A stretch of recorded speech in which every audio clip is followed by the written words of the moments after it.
On May 8, 1945, the guns that had ravaged the face of Europe for 6 long years finally fell silent as the Third Reich surrendered unconditionally, sending the entire globe into a euphoric frenzy of celebration known as Victory in Europe Day, in Times Square.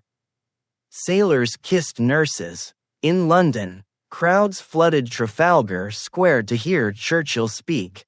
And in Paris, the City of Lights was illuminated once more. Yet amidst this global jubilation, at the headquarters of the Third Army in Bavaria, there was one man who did not celebrate. For General George S. Patton, Jr., the architect of the Allied breakout and the most feared commander on the Western Front, felt a profound and terrifying emptiness that settled into his marrow like the cold damp of a tomb. To Patton, war was not merely a catastrophe to be endured or a job to be finished, but the very air he breathed, the only stage upon which his singular, archaic talents could truly shine. And as he looked out at a continent suddenly at peace, he realized with a sinking heart that the gladiator had survived the arena only to find himself obsolete in a world that no longer needed him. A sentiment he captured in his diary with the chilling entry, "Peace is going to be hell on me." As the summer of 1945 settled over the ruins of Germany, Patton was appointed as the military governor of Bavaria, a role that required the delicate touch of a diplomat, the patience of a saint, and the political acumen of a statesman, qualities that the old man notoriously lacked and actively despised. He attempted to govern the shattered province not with the nuance of a politician, but with the blunt, autocratic efficiency of a Roman proconsul, quickly finding himself entangled in the moral and political quagmire of the post-war occupation, specifically regarding the strict policy of denazification, known as JCS 1067. While Washington and General Eisenhower were adamant about purging every former Nazi Party member from positions of influence, Patton, driven by the pragmatic need to restore electricity, water, and transport to a starving population before winter set in, argued that it was impossible to run a complex industrial society without using the very people who knew how to run it, famously quipping to his staff that if they removed everyone who had ever held a party card, there would be no one left to fix the sewers or run the trains. He openly employed former party members to rebuild infrastructure, a practical decision that was viewed by a horrified American press and a war-weary public not as administrative necessity, but as a betrayal of the millions who had died fighting fascism. And the friction between the warrior general and his political masters began to spark dangerously. The situation reached its inevitable breaking point on September 22, 1945, during a fateful press conference that would become the greatest unforced error of his career, when pressed by hostile reporters who were baiting him about his reliance on Nazi administrators. Patton, frustrated, tired, and politically naive, made a catastrophic comparison that would ring around the world. He stated, with a dismissive wave of his hand, that the distinction between Nazis and non-Nazis in Germany was no different than the distinction between Republicans and Democrats in America. A quote that was intended to minimize the political purge but instead sounded like a moral equalization of the Nazi regime with American democracy. The quote was a media bombshell, an explosion of bad publicity that shook the Allied command to its core, revealing that while Patton was a genius at destroying armies, he was utterly incapable of navigating the peace. General Eisenhower, who had protected Patton through the slapping incidents in Sicily and his loose tongue in England, could no longer shield him from the wrath of the American public and the Truman administration. In October 1945, with a heavy heart, Eisenhower summoned Patton to Frankfurt and stripped him of his beloved Third Army, the fighting force he had forged in blood and led across France, the Rhine, and into the heart of Czechoslovakia, reassigning him to the command of the 15th Army. A paper army, with no soldiers, no tanks, and no mission other than to compile a tactical history of the war. The transfer ceremony was a funeral for Patton's soul, as he handed the flag of the Third Army to his successor. General Lucien Truscott, the man of iron, wept openly, feeling that he had been betrayed by the very country he had served so faithfully. Plunged into a deep, dark depression, he wandered the halls of his new headquarters like a caged lion.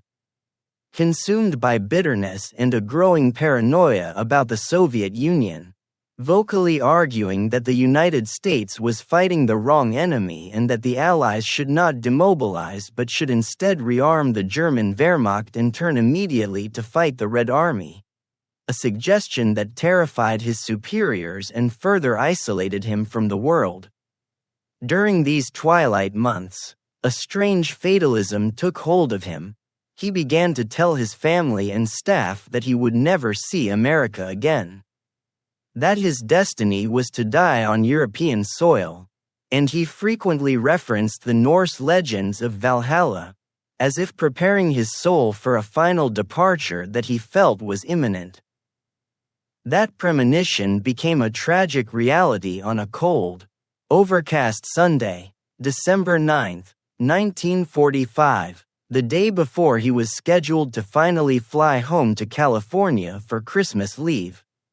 Seeking a brief escape from his misery, Patton decided to go pheasant hunting near Mannheim with his chief of staff, Major General Hobart Gay, in his 1938 Cadillac Model 75 limousine. The roads were quiet. The war was over, and the car was moving at a leisurely pace of barely 20 miles per hour through the ruins of a suburb. As they drove, Patton pointed out the roadside debris, remarking on the waste of war, when suddenly, a 2.5-ton U.S. Army GMC truck driven by a young soldier named Robert Thompson made a sharp, unexpected left turn directly across the Cadillac's path to enter a quartermaster depot. There was no screech of brakes, no dramatic explosion, just a dull, heavy crunch of metal as the slow-moving limousine slammed into the truck's fuel tank. The driver and General Gay were thrown forward but suffered only minor bruises. Yet Patton, who was sitting in the back seat with a hunting dog and was relaxed, looking out the window, was thrown violently forward by the inertia. His head struck the steel frame of the glass partition separating the front and rear seats with a sickening crack, shattering his third and fourth cervical vertebrae and severely compressing his spinal cord instantly. The man who had walked through the fire of 2 world wars without a scratch was paralyzed from the neck down. He lay in the wreckage, fully conscious, bleeding from a jagged gash on his forehead, and whispered to General Gay, "I think I'm paralyzed," before asking about the other men's safety and complaining that he could not feel his fingers. He was rushed to the 130th Station Hospital in Heidelberg, where the tragic irony of his situation became clear to everyone, including Patton himself. He had survived the machine guns of the Argonne Forest in 1918, the deserts of Africa, the frozen hell of the Bulge, and the crossing of the Rhine, only to be broken in a minor traffic accident on a quiet Sunday drive by one of his own army's trucks.